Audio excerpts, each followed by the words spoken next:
अक्सर सुना है ना कि उम्र के साथ अकल आती है, लेकिन क्या वाकई ऐसा है?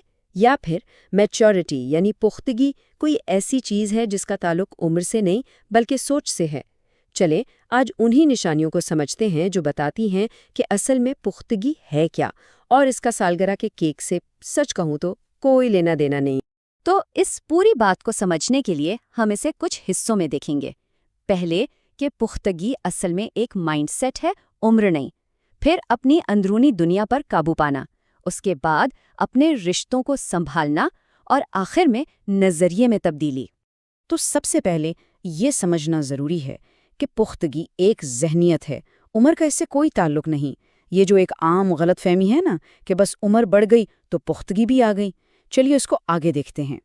देखें, असल बात ये नहीं कि कितने साल गुजर गए, बात ये कि इंसान दुनिया को देखता कैसे है और इस पर रिएक्ट कैसे करता है। ये एक अंदरूनी तब्दीली है। कोई सर्टिफिकेट तो है नहीं जो एक ख़ास उम्र में मिल जाता है। असल में ये सोच, अमल और समझ का नाम है। अच्छा, तो अब आते हैं दूसरे हिस्से पर, अपनी अंदरूनी दुनिया पर महारत। देखें, पुख्तगी का सफ़र बाहर से नहीं बल्कि अंदर से शुरू होता है। इसका मतलब है खुद पर काबू पाना और अपने जज्बात को ठीक से समझना। यहाँ एक बहुत ही बड़ी तब्दीली आती है। एक नापुख्ता ज़हन जो है वो हमेशा बाहर से मोटिवेशन ढूंढता है, जैसे सोशल मीडिया पे लाइक्स मिल जाएं या लोग तारीफ कर दें। लेकिन एक पुख्ता ज़हन वो अंदर के डिसिप्लिन से चलता है। वो काम इसलिए नहीं करता कि कोई देख रहा है, बल्कि इसलिए करता है क्योंकि वो काम ज़रूरी है। तो फिर ये महारत दिखती कैसी है? देखें, इसका मतलब ये बिल्कुल नहीं कि गुस्सा या दुख महसूस ना हो। एहसास तो सबको होता है। इसका मतलब ये है कि इन जज्बात को खुद पर हावी ना होने दिया जाए।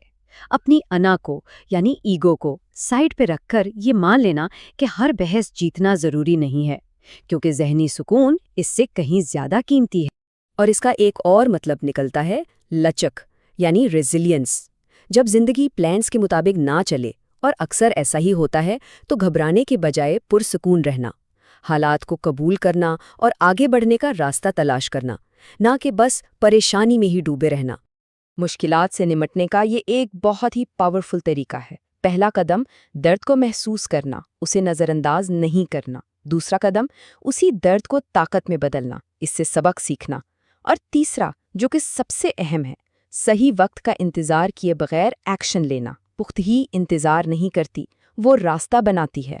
तो इस सब का खुलासा ये बनता है, अपनी ज़हनी सेहत की हिफाजत करना। पुख्तगी ये सिखाती है कि दूसरों की बातों को ज़ाती तौर पर ना लिया जाए। एक किस्म की ज़हनी ढाल बन जाती है जो ये याद दिलाती है कि लोगों की राय उनके अपने बारे में होती है, सुनने वाले के बारे में नहीं। अब आते हैं तीसरे हिस्से पर, अपने रिश्तों को संभालना।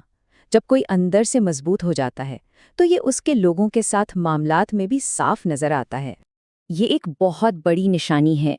पुख्तगी का मतलब ये समझना है कि अपना ज़हनी सुकून हर बहस जीतने से कहीं ज़्यादा ज़रूरी है। कभी कभी खामोशी ही सबसे बेहतरीन जवाब होती है। पुख्तगी का एक और अहम हिस्सा है माफ़ करना, ख़ास तौर पर अपने वालिदैन को। इसका मतलब ये नहीं कि उन्हें उनकी गलतियों से बरी कर दिया जाए, नहीं, बल्कि इसका मतलब है खुद को माजी के बोझ से आज़ाद करना। ये बिल्कुल ऐसा है जैसे अपने आप को एक कैद से रिहा कर लेना।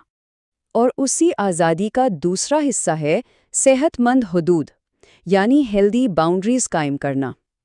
एक वक्त आता है जब इंसान समझ जाता है कि उसका वक्त और तवानाई कीमती है। फिर उसे ऐसे लोगों पर ज़ाया नहीं किया जा सकता जो आगे बढ़ने में मदद नहीं करते।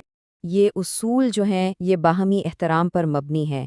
मतलब कि अपने अकायद दूसरों पर मुसल्लत नहीं करने, किसी को अपने साथ रहने पर मजबूर नहीं करना। और हाँ, सबसे अहम बात ये समझना कि अपनी खुशी की जिम्मेदारी सिर्फ अपनी है, किसी और की नहीं।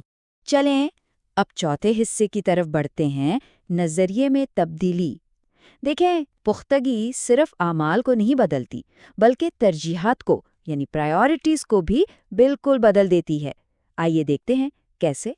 पुख्तगी के साथ साथ ये एहसास होता है कि हर किसी को अपनी ज़िंदगी की हर तफसील बताना ज़रूरी तो नहीं। दिखावे की ज़िंदगी से हटकर अंदरूनी सुकून और राजदारी को ज़्यादा अहमियत मिलने लगती है।